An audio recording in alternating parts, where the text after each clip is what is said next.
नमस्कार, मैं सरिता चौधरी स्वागत करती हूं आप सभी का राजस्थान सरकार व वेदांता के CSI इनिशिएटिव ई कक्षा में। इसका टेक्निकल पार्टनर मिशन ज्ञान है। हम लोग अध्ययन कर रहे हैं भारतीय राजनीति के उभरते हुए आयाम और इन आयामों के संदर्भ में पर्यावरण व प्राकृतिक संसाधनों के विषय में अध्ययन कर रहे हैं, जिसमें हम लोगों ने पर्यावरण और ग्लोबल वार्मिंग के बारे में जाना और हमने ग्लोबल वार्मिंग के कारण और उन सब परिस्थितियों को जाना, यानी प्रभावों को जाना, इसके कारण ग्लोबल वार्मिंग हमारे जनजीवन को अस्त व्यस्त कर रहा है।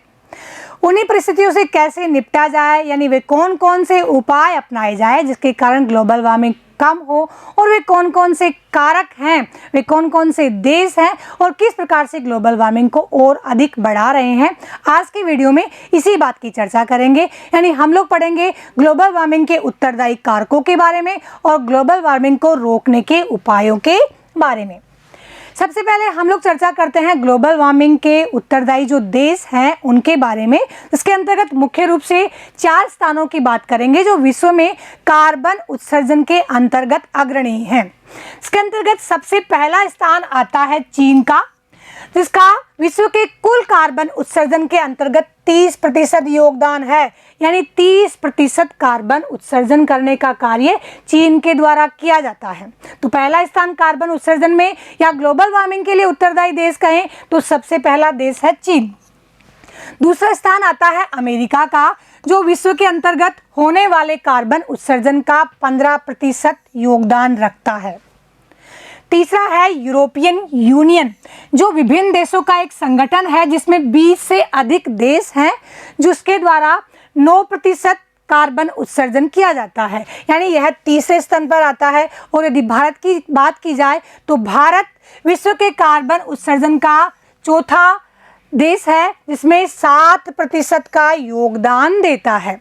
और यदि प्रति व्यक्ति की बात की जाए कि प्रति व्यक्ति से कार्बन उत्सर्जन के अंतर्गत कौन सा देश अग्रणी है, तो वह है अमेरिका। अमेरिका में चाइना से बहुत कम जनसंख्या है और चीन से बहुत कम जनसंख्या होने के बाद भी यहाँ पर 15% कार्बन उत्सर्जित किया जाता है, यानी प्रति व्यक्ति के हिसाब से अमेरिका के अंतर्गत कार्बन उत्सर्जन सबसे अधिक होता है। अभी कोविड-19 पीरियड के अंतर्गत जब लॉकडाउन था अप्रैल माह में, तो राशन वितरण किया जा रहा था प्रत्येक सरकारों के द्वारा, ताकि लॉकडाउन की व्यवस्था अस्त व्यस्त नहीं हो, यथावत बनी रहे।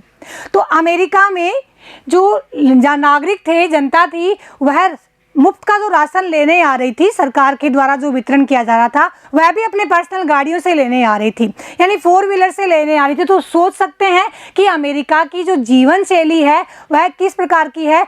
इसीलिए प्रति व्यक्ति स्तर के अंतर्गत अमेरिका का सबसे अधिक योगदान है कार्बन उत्सर्जन में। तो हम लोगों ने जाना कि जो मुख्य 4 स्थान है कार्बन उत्सर्जन के, उनके बारे में। सबसे पहला स्थान चीन, दूसरा है अमेरिका जो 15% कार्बन उत्सर्जन करता है और प्रति व्यक्ति कार्बन उत्सर्जन क्षमता में अमेरिका का विश्व में प्रथम स्थान है।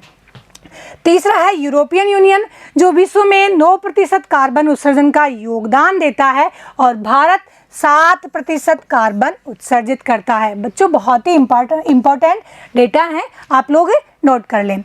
अब हम लोग चर्चा करते हैं कि ग्रीन हाउस गैसों के प्रमुख कारक कौन कौन से हैं, फिर कौन सी गतिविधियां हैं जिनके कारण ग्रीन हाउस गैसों का उत्सर्जन होता है।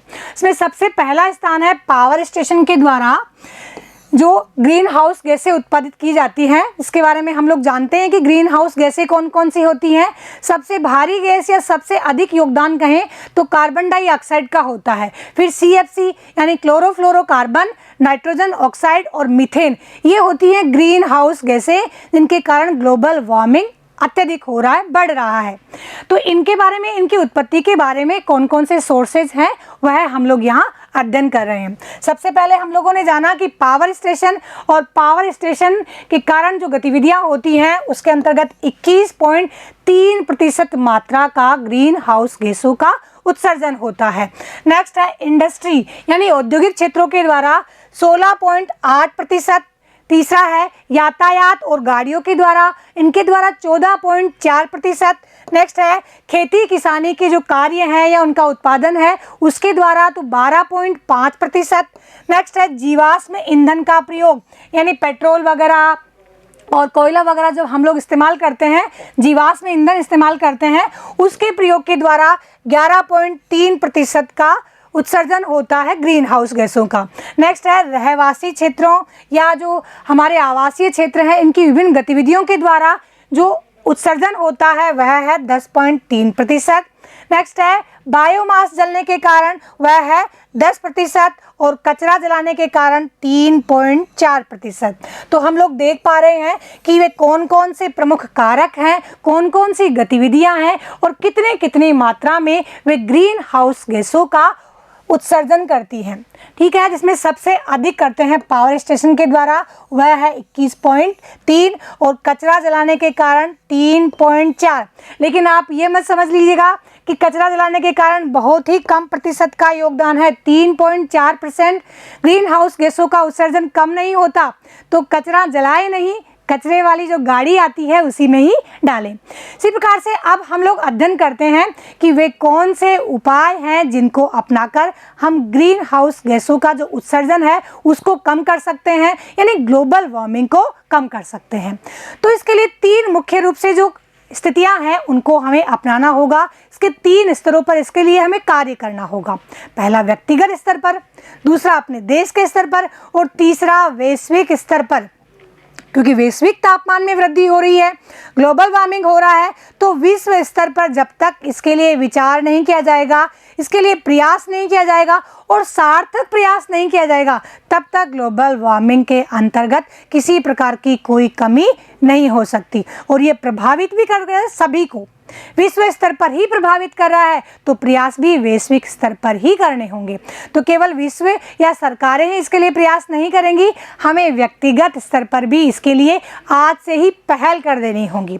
तो आइए हम लोग चर्चा करते हैं ग्लोबल वार्मिंग रोकने के उपाय कौन कौन से हो सकते हैं। जैसे मैंने बताया कि हमें इसे 3 स्तरों पर पढ़ना है।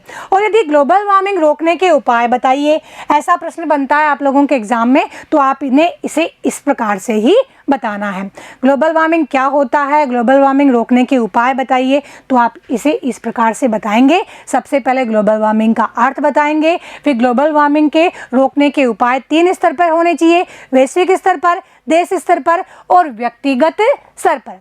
तो वैश्विक स्तर पर क्या क्या प्रयास होने चाहिए, उसके अंतर्गत सबसे पहला है जो पर्यावरण संरक्षण के कार्यक्रम है या सम्मेलन है, इस प्रकार के आयोजन विश्व स्तर पर होने चाहिए।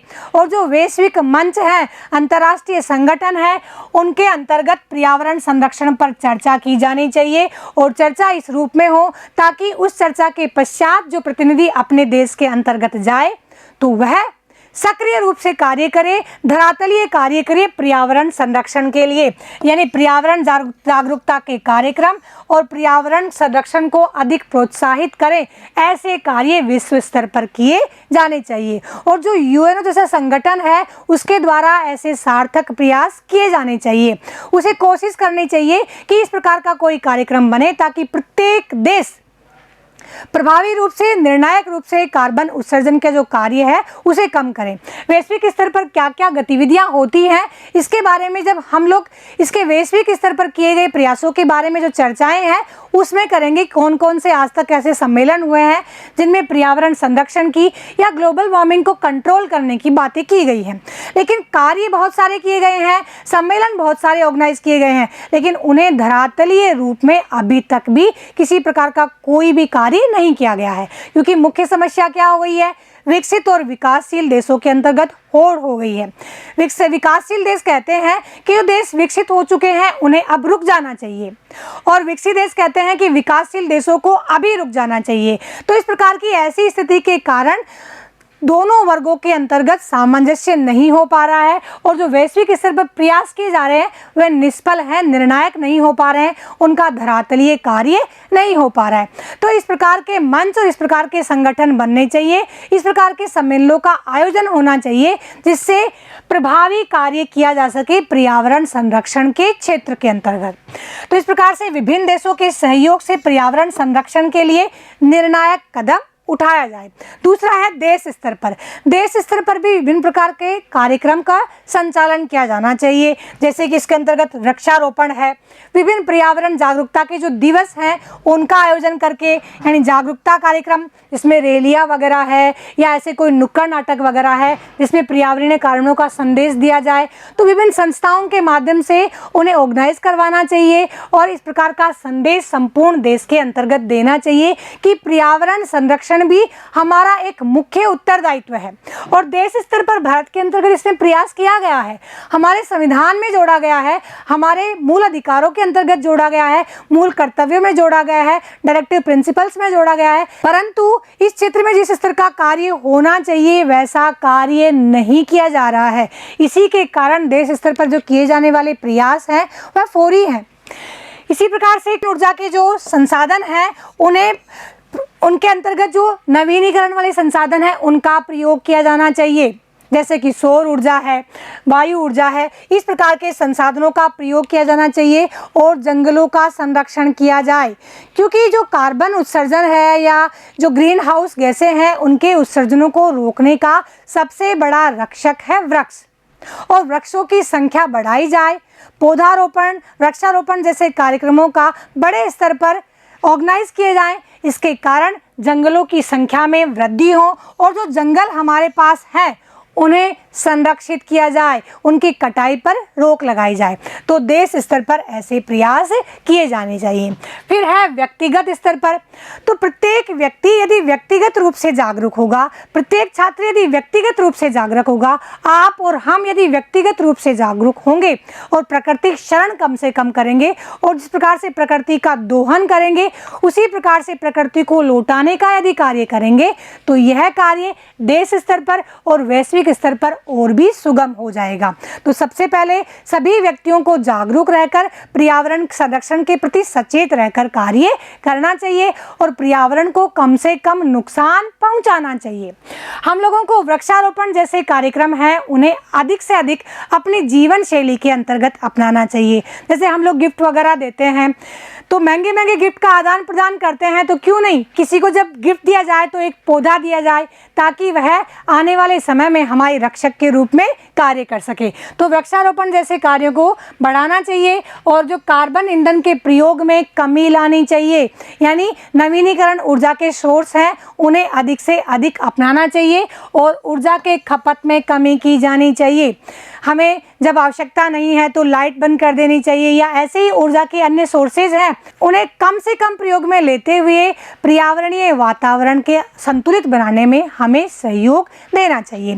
तो इस प्रकार से पर्यावरण संरक्षण के लिए या यूं कहें कि ग्लोबल वार्मिंग के लिए जो मुख्य प्रयास है वह 3 स्तर पर हो सकते हैं, वैश्विक स्तर पर, देश स्तर पर और व्यक्तिगत स्तर पर। तो वैश्विक स्तर पर जो पर्यावरण संरक्षण के कार्य हैं वे विभिन्न देशों को सम्मेलनों का या संगठनों का आयोजन ही नहीं अपितु उन्हें निर्णायक रूप से या प्रभावशाली रूप में इस प्रकार से करना चाहिए ताकि प्रत्येक देश उसे बाध्यता से स्वीकार करे, बाध्यता से उसका अनुपालन करे और पर्यावरण संरक्षण में अपना योगदान दे। इसी प्रकार से देश स्तर पर वृक्षारोपण कार्यक्रम करने चाहिए, स्वच्छता को प्रोत्साहित किया जाना चाहिए और विभिन्न जो दिवस हैं उनका आयोजन करते हुए जनता में अधिक जागरूकता के लिए कार्यक्रमों का संचार करना चाहिए और जंगलों का संरक्षण करते हुए अधिक से अधिक वृक्ष लगाए जाने जैसे कार्यक्रम करने चाहिए और नवीनीकरण ऊर्जा स्रोतों का प्रयोग करना चाहिए। और इसी प्रकार से व्यक्तिगत स्तर पर जागरूकता रखते हुए ऊर्जा की कम से कम खपत करते हुए प्रकृति में अधिक से अधिक योगदान देना चाहिए। नेक्स्ट है पर्यावरण जागरूकता से संबंधित महत्वपूर्ण तिथियां या महत्वपूर्ण दिवस, इनके बारे में हमारा जानना आवश्यक है क्योंकि पर्यावरण जागरूकता को अपनाने के लिए इन विभिन्न दिवसों में विभिन्न प्रकार के आयोजन हम लोगों को करना चाहिए और उनमें सक्रिय भागीदारी निभानी चाहिए। इसके साथ ही यह आप लोगों के एग्जाम में 1 नंबर को कवर भी करता है, तो आप लोगों को ध्यान से इसे समझना चाहिए। पहला है विश्व पर्यावरण दिवस। विश्व पर्यावरण दिवस 5 जून को प्रतिवर्ष मनाया जाता है। नेक्स्ट है पृथ्वी दिवस जो कि 22 अप्रैल को मनाया जाता है। नेक्स्ट है विश्व ओजोन दिवस जो 16 सितंबर को मनाया जाता है। नेक्स्ट है वन महोत्सव दिवस जो 28 जुलाई को मनाया जाता है। और नेक्स्ट है विश्व जल दिवस जो 22 मार्च को मनाया जाता है। बच्चों इम्पोर्टेंट है और आप लोगों को इसे ज़रूर से याद रखना चाहिए। तो इस प्रकार से बच्चों हम लोगों ने उन उपायों के बारे में जाना जो ग्लोबल वार्मिंग को कम कर सकते हैं, यानी पृथ्वी के बढ़ते हुए तापमान को नियंत्रित कर सकते हैं। और उसके साथ ही हम लोगों ने जाना कि ऐसे कौन से देश हैं जो ग्लोबल वार्मिंग के लिए मुख्य रूप से उत्तरदायी है और भारत का उसमें कितना योगदान है, और ऐसे कौन से कारक हैं जो कार्बन उत्सर्जन करते हैं। आज की वीडियो में इतना ही। अगले वीडियो में हम लोग चर्चा करेंगे पर्यावरण प्रदूषण की। तब तक के लिए विदा दीजिए। जय हिंद, जय भारत।